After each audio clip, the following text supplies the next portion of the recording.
Welcome to Canada, the podcast that helps you prepare for your Canadian adventure with clarity and confidence.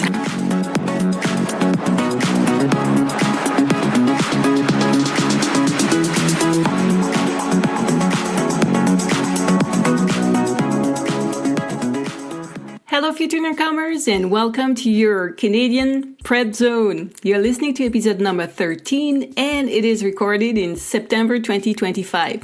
I'm Emma, your host and your international mobility coach. I'm here to help you prepare, plan, and thrive in your move to Canada. Today, I'm going to talk to you about Yukon. And since you're probably wondering, I'll answer right away. People from Yukon are called Yukoners. That's a handy word if you're playing Scrabble. Lots of points there. Consider it my tip to help you beat grandma on Sunday. Yukon is located in northwestern Canada. To the north, it is bordered by the Beaufort Sea, to the south by British Columbia, to the west by Alaska, and to the east by the Northwest Territories. It makes up about 4.8% of Canada's total land. Population density is low and nature is everywhere. Steep mountains, plateaus, remote lakes, and Arctic tundra in the far north. The three main towns in Yukon are Whitehorse, the capital, Dawson City, and Watson Lake. Most Yukoners live in Whitehorse, where you can find all the amenities of a larger city. When I said Dawson City, I know what you thought. Gold! And you're right, believe it or not, there is still gold in Yukon.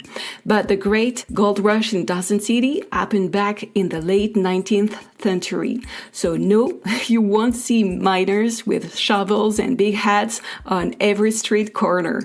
That's more of a look-at-you cartoon thing.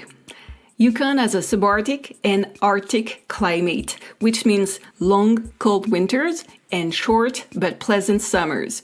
In Whitehorse, average summer temperatures range from 10 to 20 Celsius degrees, while winter temperatures generally hover between minus 15 and minus 25 Celsius degrees, with extremes dropping even lower. Snow is everywhere in winter, but believe it or not, summers can be sunny and dry. So yes, in Yukon, you'll need a heavy winter coat, frost scrapers, and snow tires. But don't worry, if you're well prepared, winter is livable, even in Yukon. Of course, I can't guarantee you'll keep all your toes. I'm kidding, of course. Now, let's talk about the population. At the last census in 2021, Yukon had about 40,000 residents, less than 0.1% of Canada's population. Around 16% of the population are immigrants. First Nations are an important part of the territory, making up about a quarter of the population. English is the main language spoken, followed by French, which is spoken by about 4.7% of the population. Indigenous languages are also present, especially Athabascan languages. The average age in Yukon is about 39.9 years. Yukon's economy is based mainly on public services and administration, healthcare, retail trade, and mineral extraction. Tourism, especially adventure and nature tourism, is also booming. Unemployment is pretty low compared to the rest of Canada, making Yukon a very attractive place for workers. And now, a word from our sponsor. Hey, but there is none. Oh yeah, that's right. I'm the sponsor of the show right now.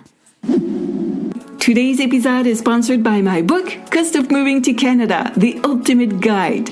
Would you like to move to Canada, know what expenses to expect, maximize your income, know how to create a budget, all with practical case studies to help you? Read my book, Cost of Moving to Canada, The Ultimate Guide. It's the essential companion you need to have in order to successfully manage your budget and your project in Canada. Now, let's talk about flights. Yes, Whitehorse has an airport. It is called Eric Nielsen Whitehorse International Airport. It's more of a national hub than an international one. As of now, flights connect Whitehorse to Vancouver, Edmonton, Calgary, Mayo, and Dawson. The main airlines are Air Canada and Air North. And now, let's talk about tourism and leisure. Among Yukon's top attractions are Kluane National Park and Reserve, home to Canada's highest peak, Mount Logan.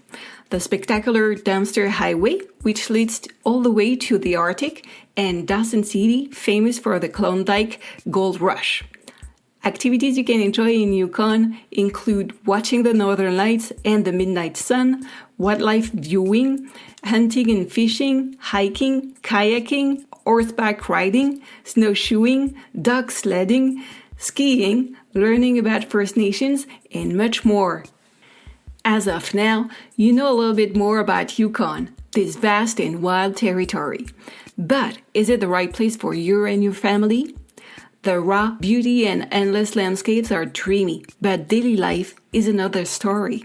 You need to base your decision on solid factors, not just lifestyle images. Here are a few questions to ask yourself. Are there immigration programs specific to Yukon that fit your profile? Is your job in demand? Is there a housing shortage in Yukon's towns? Will your salary be enough to cover the cost of living, which is typically higher in a territory than in a province? Can you handle the cold and the isolation? Remember, living in a breathtaking landscape is one thing. Living well in a breathtaking landscape is even better. Don't let yourself be seduced only by Yukon's lifestyle. Make sure the lifestyle and the practical realities work for you. This is not a choice to leave to chance. It has to be grounded in solid facts like job opportunities, income, housing, budgeting, and more. If you would like me to provide you with those facts for Yukon, or if you want to compare two regions, let's say a territory and a province, book a discovery call with me.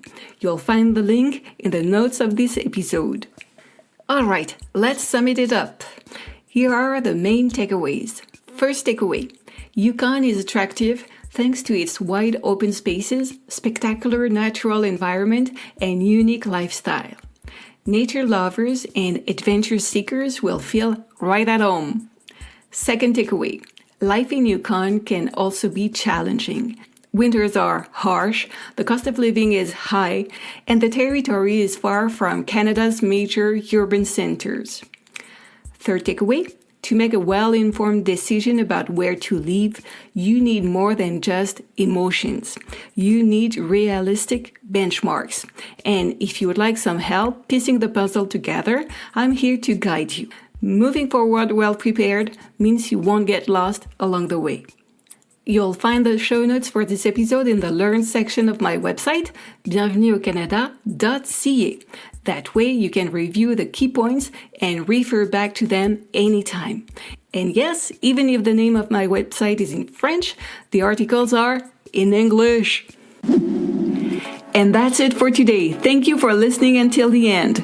Thinking about immigrating to Canada but feeling stuck, overwhelmed, or pulled in too many directions? Book a coaching session with me today and let's turn your Canadian dream into a real plan. Link in the show notes.